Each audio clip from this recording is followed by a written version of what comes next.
These are the true stories of sequestered strangers, ordered to shelter in place, work from home, and have their love lives taped.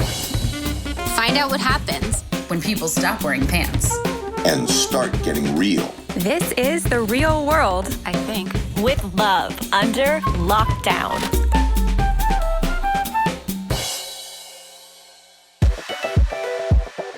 Hey everyone! Hey all! My name is Cara Cutter. And I'm Farah D.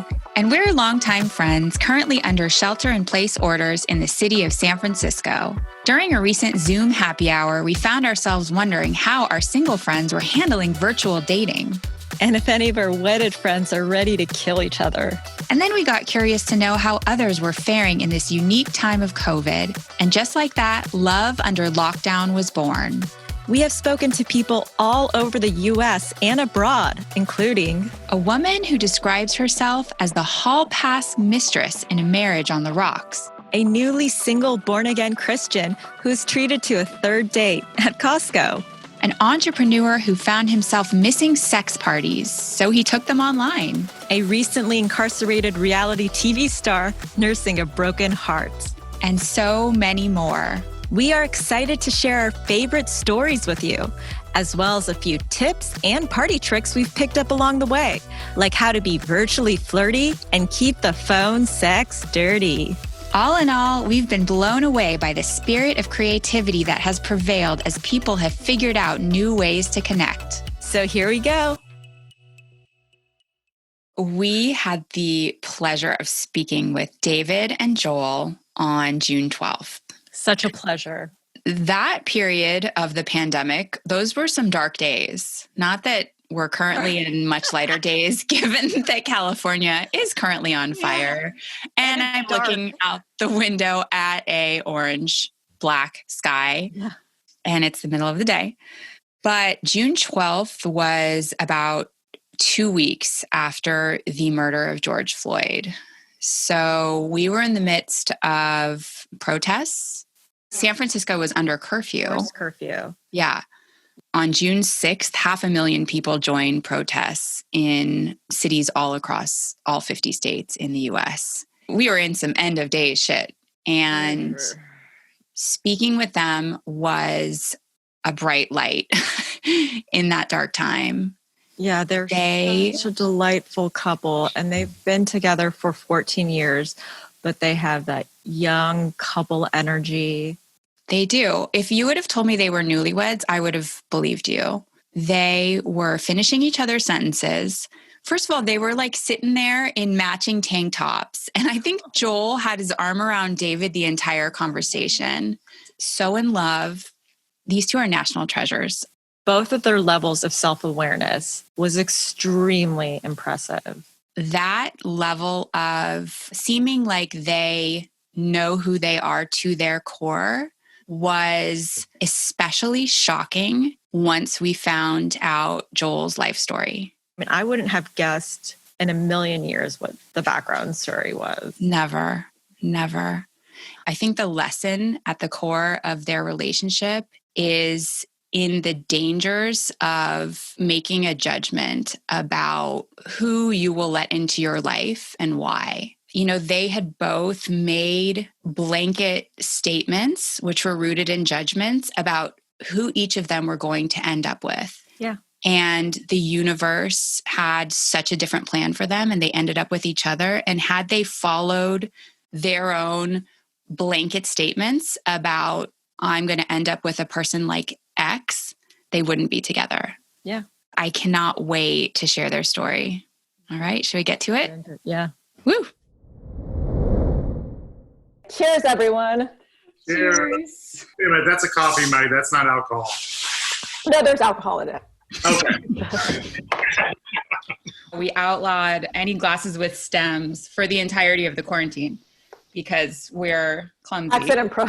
Yeah. With like computer technology and a mic in the vicinity, it's all bad. You guys can handle it, probably. We can't. So we're so excited to hear a little bit more about you both and your story. And we would love to hear in your own words a little bit, Joel, about your story. I'll try to keep this as encapsulated as possible. So I grew up in a very conservative Baptist home. And usually when I say that, the first thing people say is, oh, you mean like Southern Baptists? And I'm like, no, we thought the Southern Baptists were too liberal. That's a big statement. So, yeah. Wow. So usually I say, just think the softer side of the Westboro Baptist Church. Yeah, it was a lot of long list of don'ts. And I was a willing subject of all of that. But I always knew I was gay.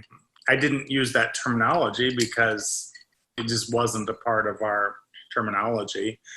But I knew I was, and I just kept thinking that if I did enough right things, that somehow the next bend in the road of doing enough right things would change that. Yeah. I kept looking to the future of, okay, when I get out of high school and go to a good Baptist college, that'll change everything. When I start dating girls, because I wasn't allowed to date as a teenager. So, like when I start dating girls, that will change everything. When I get married, and it was just this constant, always the next thing. And it didn't work. So when you say change everything, you thought that you would literally no longer be gay? Like you wouldn't have those kinds of feelings? Yeah, I thought of being gay as a sin problem because that's what I was taught, so, and if you view it as a sin problem, like any sin, well, then God certainly doesn't intend for you to live in sin. So therefore he's made a way for you to escape. And if you aren't succeeding at that, that's your fault, not God's, kind of thing. So it was always like, well, I must not be doing something quite right enough. How many years of your life did you live like that? Well, ultimately about 35. Wow. So you had children and a wife, and I went to Bible college. I married the gal that I dated. She's a good woman, had 3 kids. Wow. Was on staff at a church in Peoria, Illinois for about a decade. And then I moved from there to the South Bend, Indiana area and started a church from scratch. And it was there that during that process, which was a really grueling process, very similar to starting a business, all the same things apply. Mm-hmm. And you just have to do so much and invest yourself. And things started coming to an head there. And that's when I finally felt like something's got to give. I need to make some changes in my life. I was struggling, of course, to deal with my own sexuality during that time. I had that moment of like standing, I lived across the street from the church with my family. And I remember it felt, in my mind, it was a dreary, rainy kind of day. I don't know whether it was or if it just felt that way. And I looked out the bedroom window and I was standing there staring at the building across the street. And I was there by myself and I just said out loud, I don't think I want to do this the rest of my life. Wow. Wow, that's really brave. I mean, yeah. I was like, I realized this is it. Like, this is all there is. From here on out, it means I just do this.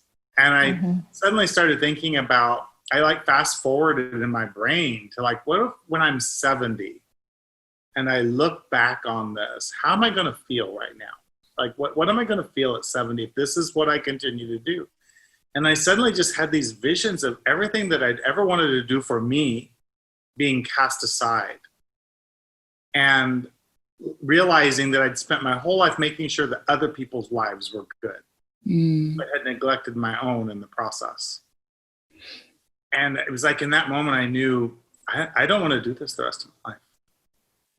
And then coinciding with that was also my sexuality and some which I'm happy to get into. It's not an uncomfortable thing, but it's opening a whole nother Pandora's box. But I had was really struggling with my sexuality and trying to figure out what I was going to do. And that was becoming a bigger and bigger monster in the closet, so to speak, that I could not contain.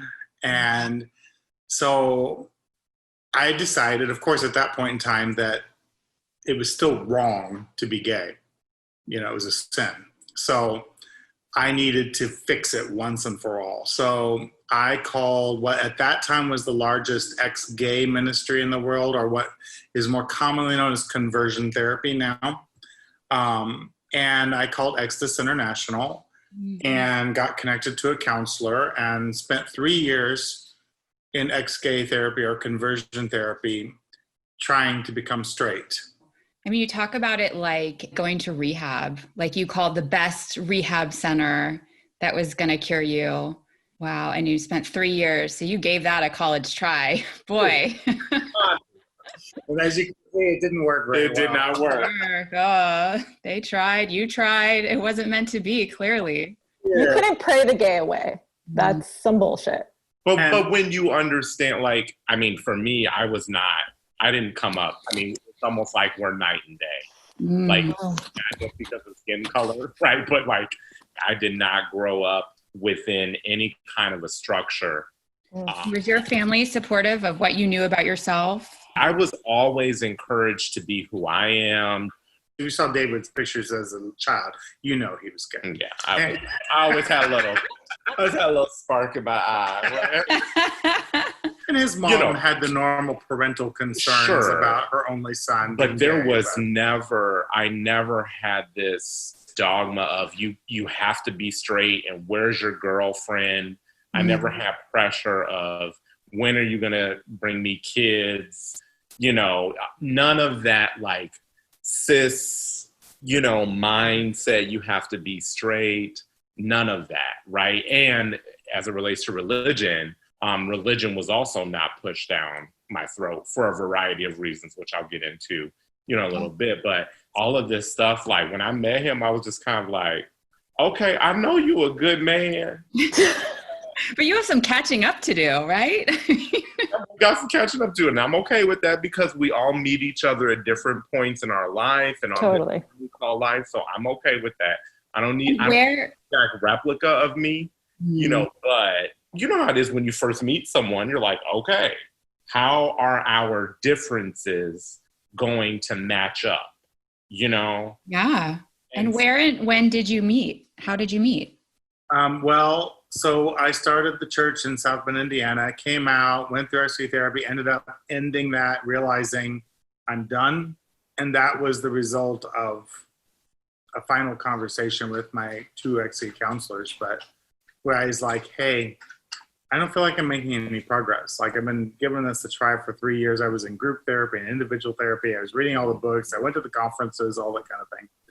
And I always say that at the end of 3 years, I was looking around, the only people I knew were people that were also in group therapy with me, and they were all exactly like me. Yeah. Nobody really farther along than me. And I said, hey, I just need you to connect me to some people farther along in the journey than me because I'm not finding a lot of encouragement, and losing hope, so to speak. And this was the director of the state of Indiana for Exodus International. So this is the person that should have had the database of names, of success stories, Right. And he said, I'm sorry, I can't do that. And when I asked him why in an email, he was like, well, everybody pretty much falls in one of 2 categories. One, this was who they were. They're ashamed of it. Nobody ever knew about it. They've taken care of it and moved on. Don't talk about it. Closed chapter. Or 2, this is who they were. They've moved on. They don't want to talk about it, though, because they're afraid they might fall right back into it if they talk to somebody like you. Success. Yeah.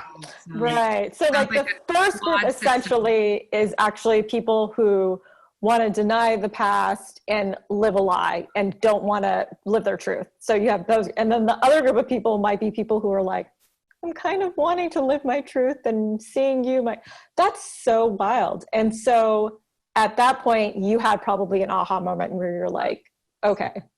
Like literally that was my turning point. Wow.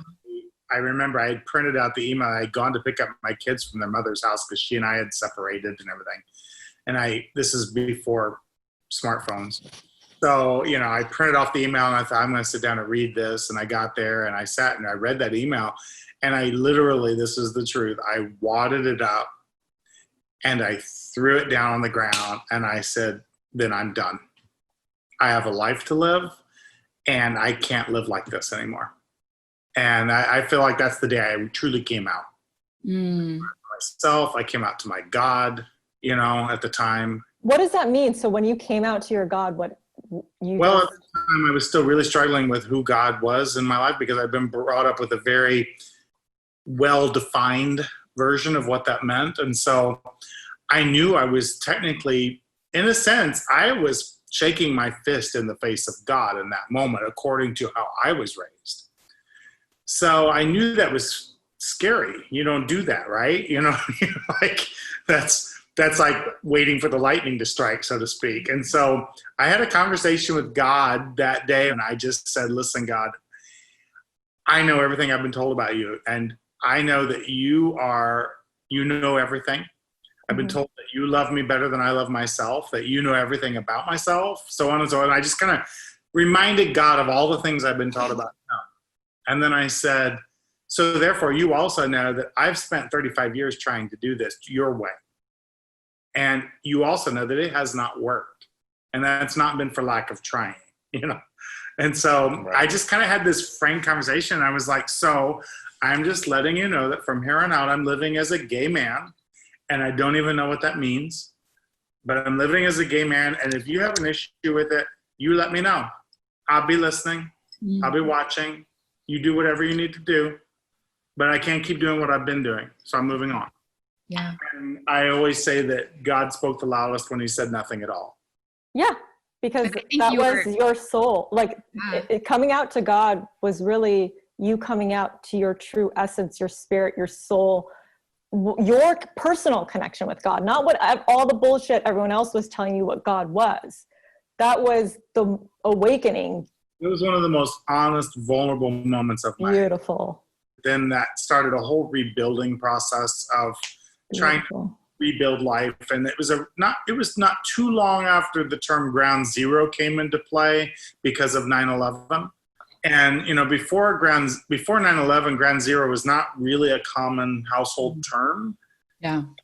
Well, what that was in order to rebuild, you had to first get to ground zero. And the destruction and devastation from 9/11 was so great and so huge that before they could even begin thinking about building or rebuilding, they had to clear away all the debris to get to ground zero. And that's what I felt like my life was like. Wow, that's powerful. It was years, it felt like years, it was years, but of just trying to clear away the rubble in order that I could start rebuilding. And so I started doing all kinds of weird little jobs, just trying to make a living, because I found out that being an ex-pastor does not translate well on the resume. One of the jobs I finally landed was managing a small coffee shop in the town of Elkhart, Indiana, where was just outside of South Bend. And I was living there. He was living in South Bend. And I was managing a little coffee shop called The Daily Grind. And cute, very cute. Coffee shop is cute, right? And it was a real treat, so to speak, because it was the first place that I was allowed to be out. Like I worked with other queer employees, and I wasn't very comfortable being out. I was still uncomfortable saying the words "I'm gay," but they knew I was gay, and they helped me, and so on and so forth. So I'll let David pick up from here, but that's where we met. That's where we met, yeah. So this was fall of 2005. And earlier that year, I had just started a new job. And I had never tried out this coffee shop because, number one, I don't drink coffee. I never have. I don't really care for coffee. If there's coffee in anything, I'm like, ew, there's coffee. You really don't like coffee. But it was fall and it was starting to get cool out, and so I thought, well, let me go in here and see what they do with hot chocolate, because I do like it. And it looked like a cute little coffee shop, so I went in and I had on this blue jean jacket and this scarf that was a handmade scarf from when I lived in Colombia. So it had a little flair to it. It wasn't something you could just kind of get at your local store. Let's just say he looked really cute. It was fall, so you're supposed to wear a little jacket and little scarves. Yeah. All attire, right? And I went in to get this hot chocolate, and well, first of all, he was the tallest thing that I had seen in a long time. So he's 6'5". Yeah, I was gonna say. Oh, wow. Very tall. That's very tall, yeah. so I walk in, and so immediately I see him, and I'm like, oh, he's tall. He's a tall barista, okay, whatever, So I walk up and I order, my hot chocolate, and I could tell he was definitely interested, because he was given the vibe. Somebody, the energy you give off, Sure. And at that time, I was in a relationship that was really on its way out. It was dying its own death, so to say. And so, my mom always taught me, you should always pay attention to who is interested in you. That's a great advice. No matter what. Great advice, yeah. Because they may be out for your, for your best interest or for your worst interest. So you should always pay attention who's interested in you. So I was like, okay, so I could, this is good energy. This is a good energy here, but I didn't do anything because I was still in the throes of my relationship. But I had started, going back in every now and then, like maybe every other week, because I liked the hot chocolate. Like, it was good. And he was a nice guy, so I was like, oh, this is cute. He came in enough that I knew he liked a hot chocolate, no whipped cream, and that his name was David. But other than that, I didn't know anything else about him. Right. Yeah. So then, like, my relationship ended in like January-ish. I had my like grieving period of where I don't want to be messing with nobody. I don't want, Yeah. It was like my first. It wasn't my first relationship, but it was just like I took a leap of faith entering into the relationship. And meanwhile, Joel was leaping out of faith. So you guys. That's a great. You guys both. It sounds like you were doing some really good work in parallel to get ready to meet each other. Yeah, you're right. We were all kind of on our own individual journeys of finding our true self or our next self, right? Like Beautiful. That. Making some big leaps there, right? Got through all of that and was starting to feel like, okay, I feel better now. I think I'm ready to date again. So I hadn't been in the coffee shop in a while. So I thought, well, let me go back in and let me see if he's there, because there really wasn't anybody else that was coming to mind I was like, I wanted to interject that we were both in that same spot of feeling like, because, South Bend, Indiana, Elkhart, Indiana. These are small towns. Rust Belt, Midwestern cities. And at that time, this is before the age of apps. So it was the internet. So we had gay.com, which was a very common chat room kind of experience. Between that and a couple of gay bars that were there, we both had arrived at the conclusion we have seen everything there is to see in this town. We know everybody. Just background, like I was born and raised in South Bend. My mom was white. My dad is Black. My parents were older when I was born. So I was born in 1977. My mom was 36 when she had me. So, that was unheard of. Yeah. To be that old and having a child, right? And my dad was 55. Wow. When I was born. So like I attribute that to say that I've been an old soul from the beginning. Mm-hmm. In a sense that's what I was born from, but because of the dynamics between my mother and my father and the challenges and the really shitty stuff that happened between them, I had to grow up very quickly. And the community. I mean, because not that South Bend was a particularly more racist community than any other. Yeah. But it had its own race problems. And his mother, who I never got to meet, she passed before I came into the picture. But, she told him the stories of she and her husband being in the grocery store, and people would come down the aisle and see them and turn around and go out and go down a different aisle so that they didn't even have to pass them in the grocery store. And they got married in 1969, which was already revolutionary. Wow. Yeah. There weren't that many, couples, and in South Bend, right.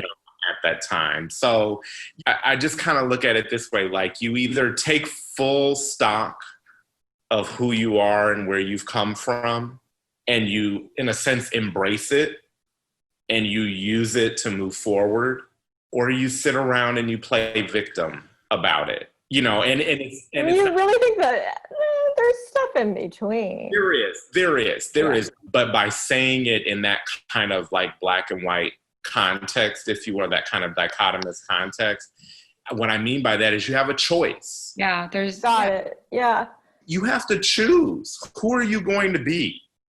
In our last meeting, you described, both of you described yourselves as extroverts. So we'd love to hear about two extroverts in quarantine and how it's going down. I do think one of the things that we've learned through this is that maybe we kind of suspected this, but we were maybe a little too social. Oh, okay. What does that mean? What's too social? Well, we kept ourselves pretty busy with, you know, our social calendar was pretty full. It was like, oh, so-and-so invited us to this. We should go to that. There's this concert down here. We should go. Our friend of ours is performing at this jazz club. And so it was like, you know, it's kind of nice to not have to look at our Facebook events and calendars and see what we're missing, because it's been a relief. There's nothing going on. Yeah. And then we went through a period of, I think, a little bit of mourning of like, well, what do we do now? And then we kind of started taking stock of, well, what do we need? How can we best use this time to invest in us? And because, you know, when you're spending too much time in the streets, you know, you don't have enough time to take care of stuff at home, right? We haven't done enough of this, but one night in the beginning, we need to repeat it, but we scheduled a spa night and for the two of us. Put it on the calendar. I love it. And we spent an evening massage, you know, bubbly. You know, we had a little bubbly, facials, just like we did it all, and just pedicure. And you know, and it ended up in more than just a massage. I'll tell you that. And you know, but you know, I mean, like, and we felt so relaxed from it because and we slept like babies.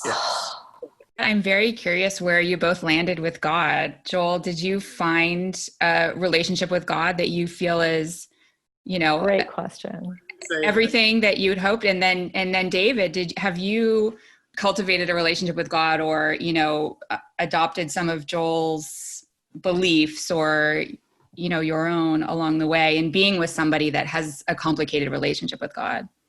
I'm going to disappoint a lot of viewers and listeners, because everybody always wants me to say, so not you, but people oftentimes always say, oh, I found this amazing balance, and now, you know, Yeah. That's what I was expecting, to be honest. We like the truth so much better than any seriously. cliche. Yeah. A friend of mine used this statement, and I asked her if I could use it. And I identify as a faithist. Okay. And of course, that's not a real term, so I have to unpack it. But it fit best of anything I'd ever heard. And so how I identify that is, I believe there is more than meets the eye. I believe that there is something bigger than you and me in this physical world. I don't feel the need to identify it or worship it. I just recognize it and live my life in respect that I am a part of something much bigger than me. And so that is what a faithist is, by my definition. Beautiful. And so, no, I don't go to church. Okay. I don't read my Bible. I don't pray in the way. You got more time on Sundays now. Speaking of that, I found that even when we tried to go, and I'm all for faith. I'm not anti-faith or God or anything like that. I'm like, by all means, if your faith or your religion or whatever you want to call it is making you a better person, by all means, please keep doing it.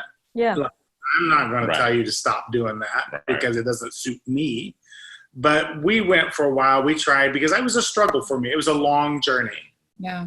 And I felt like, okay, well, so now I can't be a part of that kind of faith, but maybe I can find something that is open and affirming and welcoming. And so we, for a while, went to a church that had a lesbian pastor, and it was great. But my experience overall was that I found I'm not finding any real needs met here. Like it wasn't doing anything. I felt like I was there to say, good for you for doing this, but it wasn't hitting me. And then I remember telling David one Sunday, I said, I feel like I'm just sitting in church thinking about where we could be for brunch right now. I mean, Sunday is prime brunching, so.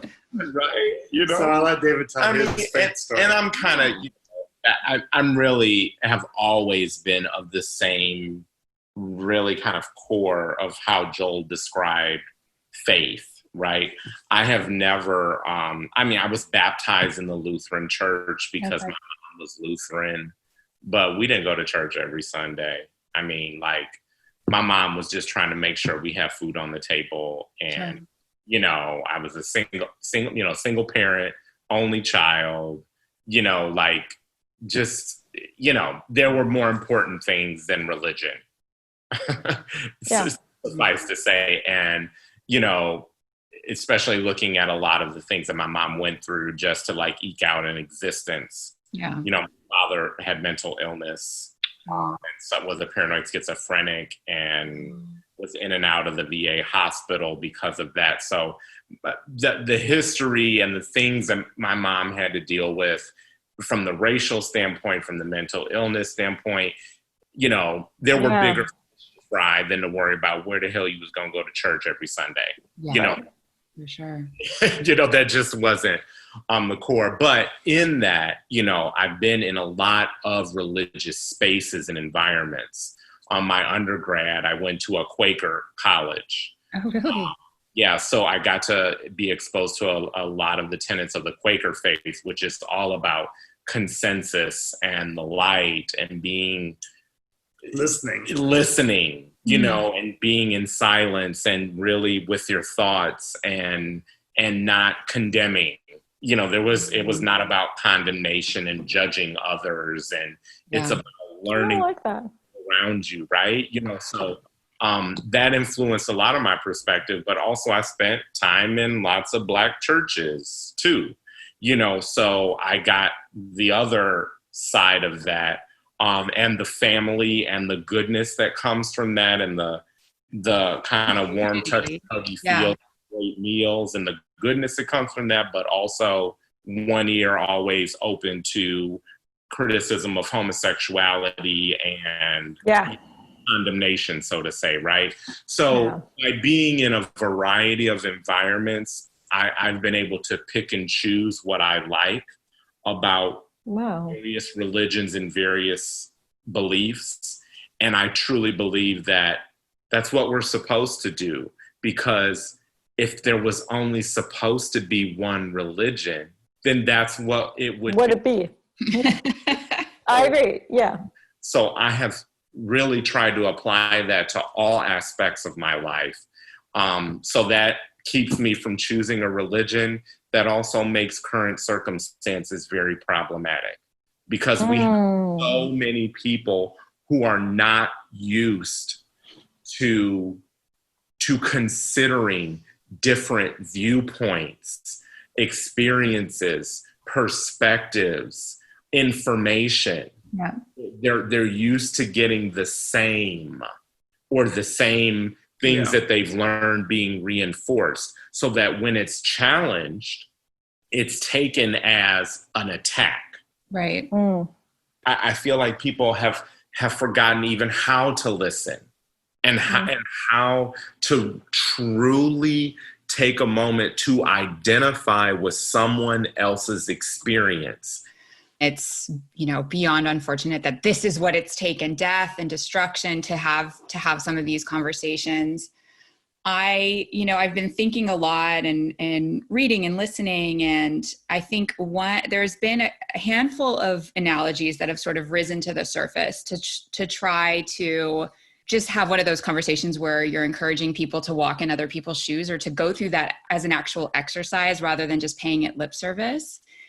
And one of them that's come up that stuck with me actually has to do with 9/11 and kind of the ground zero analogy, which is to say that if you remember, and all of us here do, waking up on the morning of 9/11 and seeing the news or reading the news or even watching the plane, hit the tower, that all of those feelings, the fear, the terror, are we all going to die today? Like, have terrorists, have whatever this is, are they going to hit all the cities and get us all? Like that abject terror, whatever it was to you, as sort of the analogy to the Black experience, in America, whether it's having to face down a cop or, being a mom and fearing for your Black child, that sort of deep seated in the, in the soul, fear, being, one of these analogies that has risen to the top in a I think worthwhile exercise of walking in, trying to walk in someone else's shoes, imagining a time in your life where you can relate as a white person. And, I do think that there is something worthwhile there in sort of going through these types of, remember that time in your life where you had to face some really uncomfortable or hard or almost impossible feelings.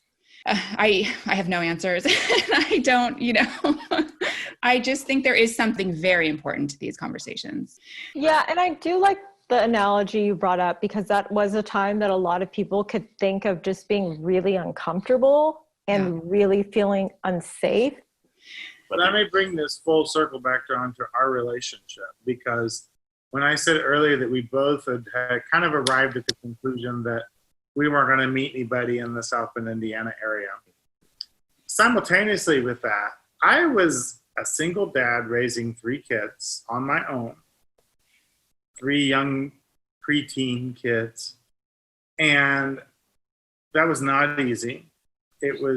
I was eking out a living, working 2, 3, 4 jobs. There was one point in time when I was working at least 3 jobs, if not 4. Wow. Like delivering pizza for Pizza Hut, substitute teaching in the school system, working the front desk at a gym, and like something else. I don't even remember.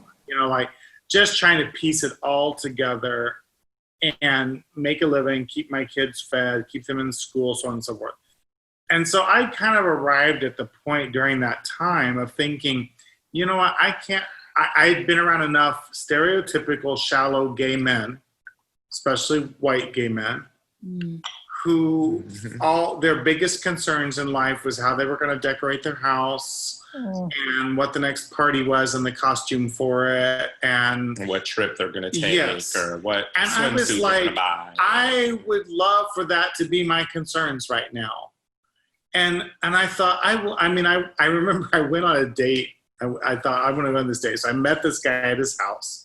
And he wasn't quite ready, so he took me back to his family room of his condo, and he's like, you wait here, I'm going to finish getting ready. And I sat down, and he was a good-looking guy. He kind of looked like an 80s Chippendale dancer kind of guy. I was really excited to go out with him because I'm like, ooh. And I remember I sat down in his family room or den or whatever you want to call it, and this whole wall in front of me was full of photos of himself. And not necessarily photos of himself with other people, but like photos of himself. Oh, no. Yes. No. So unattractive, yeah. It's just not. Never going to work. And so I just, I can't be with anybody who doesn't have children. If they don't know what it's like to raise children, then they have no clue what I'm going through. And I thought that was kind of the defining factor. I decided that. But unbeknownst to me, Dave at the same time was reaching a similar conclusion, only I can't be with a white person. I need to be with a person of color because a white person can never. Oh. Yeah, how interesting. Those best laid plans just have a funny way of. They really do. And so we also come up with these ideas of how we're going to decide that somebody can understand our struggle or our, That's the key word right there. And as I started to examine more of it, because of course my brain was automatically like, well, David, just because somebody's white doesn't mean they can't identify with you. I knew better than that. Yeah. But you get experience after experience after experience, you start to think, well, unless somebody proves me wrong or differently from my experiences, I'm thinking I'm going to have to go in a particular direction, right? Mm. But by examining it more, the issue was struggle. Like, you couldn't be with people who didn't know what it was to really think outside of themselves, that's what I was gonna say. and to truly to think outside consider of them. other people, other experiences, and be willing to learn Right. from, even if you didn't have that experience, like, that's okay, because we are who we are. We came where we came from. There's no way you can have all of the experiences known to mankind. But are you open to truly learning and experiencing new things and possibly changing your perspective, or the ideas that you've previously held because of new experiences, right? And that doesn't mean you're selling out. To me, I realized, okay, David's never had children. And I realized that wasn't the issue. It wasn't about having children. I think David was realizing the same. But to me, what I realized is it's about being willing to live outside of yourself. And not be a psycho narcissist with just pictures of yourself on the wall. I mean, at least throw in a picture of like Yosemite or something like. Some scenery, right? Okay. When I met David, I was not a very woke white guy. But I love that you said woke. He wondered why we specifically had, conversations about why there had to be a Black History Month. Because he was just like, I'm not against it, but just like, help me understand. Yeah. And, that's where I took a big sigh and I'm like, okay, well, where do I start? What broke me was within a couple of days after the whole George Floyd, after the protests began. And watching the national news, and they show Black people in Paris, they show Black people in London, and white people, but I mean, masses of people in these other countries who are protesting on our behalf, first of all, but for their own shit that they're experiencing in their countries. Yeah. Hear people in other countries, the first thing they said out of their mouth was Black Americans, pretty much, however they said it, we are in solidarity with you. And this is about humanity at the end. It really is about humanity. I've made it my mission. A friend of mine and I just finished a book called Cultivating Culture, and as a garden. And we talked about the fact that people are tillers, seed planters, and weed pullers. And there's a necessity for all three. But I'm a seed planter for sure. And I feel like that my job, the way to best use my voice is to try to have those engaging conversations, information with white people who during this time are going, I don't like what's going on, but I don't know what to do about it. I don't know how to have a Which voice. is very fair because of the system Totally.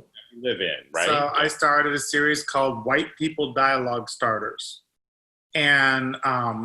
And I use the term white people on purpose because it makes us white people very uncomfortable to be called white people, which is so ironic.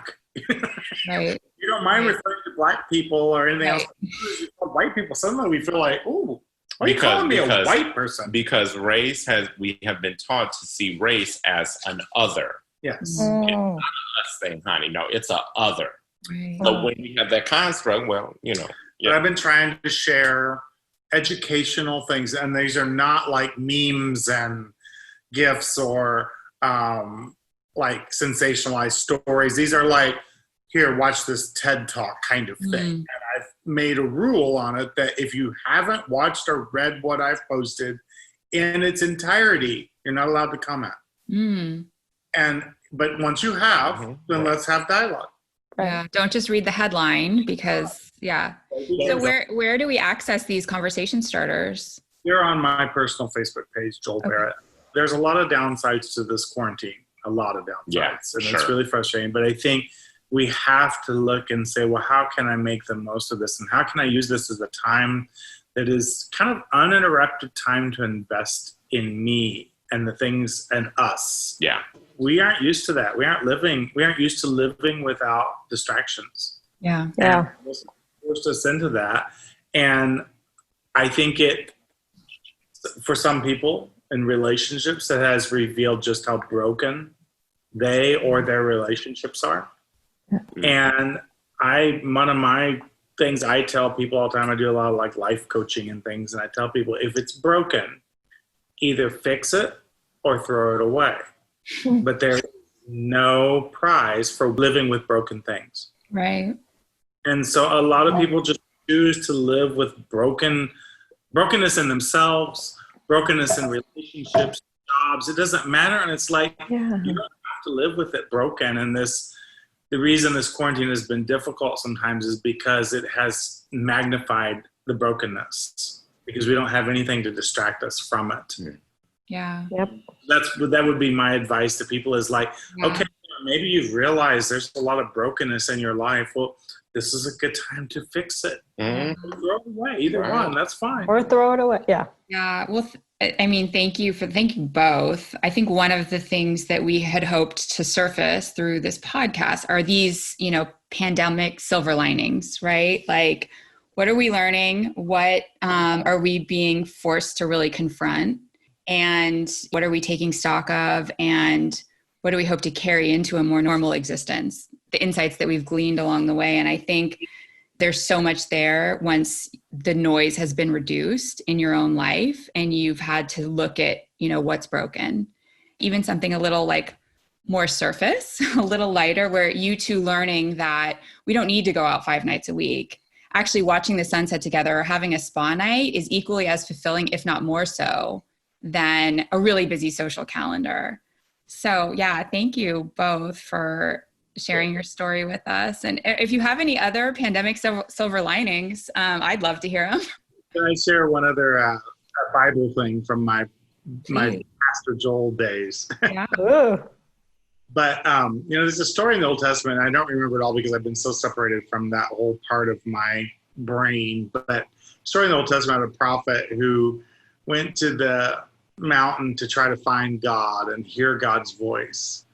And he was in a cave and he was praying that God would reveal himself to him. And there was like a big, I don't remember the exact sequence, but it was like, there was an earthquake and he was like, oh, is that God speaking to me? And there was a tornado. Oh, is that God speaking to me? And it was like fire, it was all these things.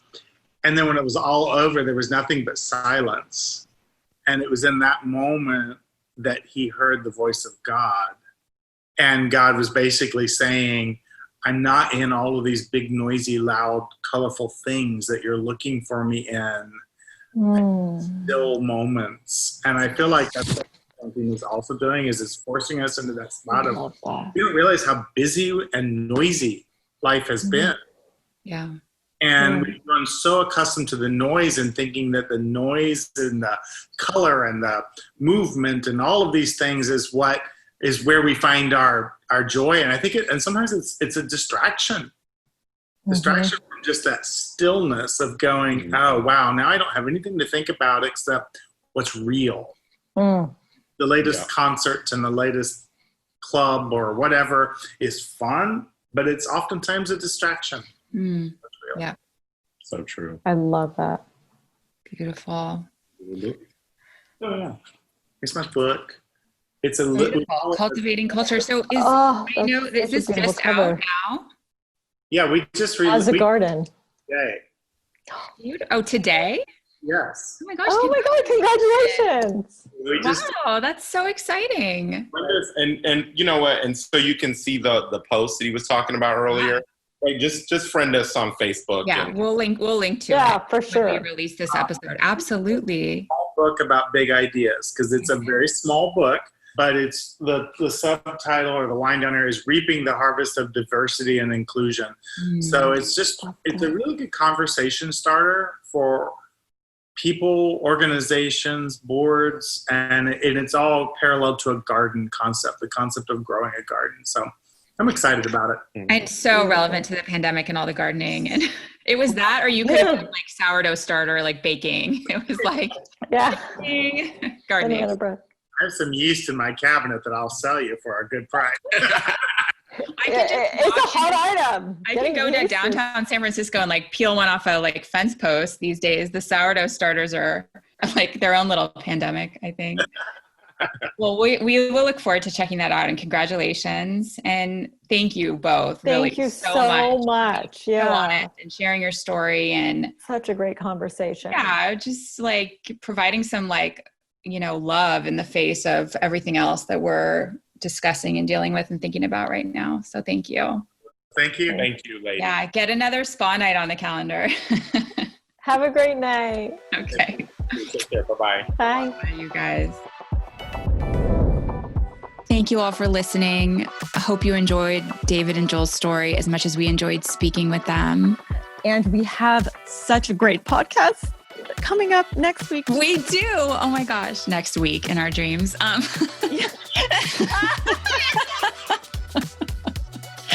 love you, Cara. I love you in our dreams. We have an amazing episode coming up next. We are going to delve into pandemic virtual sex.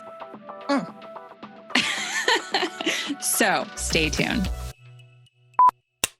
And then just some of the outtakes where we're struggling to speak English, I think would be relatable. Would be funny. I hear other people say that on podcasts too. It makes me feel a little better because I'm like, okay, it's not just me. Like, no, it's not just us who can no longer speak English. My little sister literally told me that. She was laughing when I was talking. She's like, oh, you can't speak English anymore. Shit. Right. Oh, shoot. Have I lost my ability to speak English? If I ever had the ability in the first place. So yeah. It'd be cool if you could suddenly speak another language. Out of nowhere. It would be awesome if you could just suddenly speak Cantonese. Oh my gosh. Jeez. So Farah just experienced a virtual hug with our last call. We're both processing it, I think. We're processing it too. And she had to witness it. I had to watch it. I wasn't in on it. And I was just saying I felt jealous. And then I was very glad I wasn't part of it. Then I was really, really glad I wasn't part of it. Then I was jealous again. It was a roller coaster. It was a roller coaster. It was wild. Literally tearing up because that's so funny. I don't understand.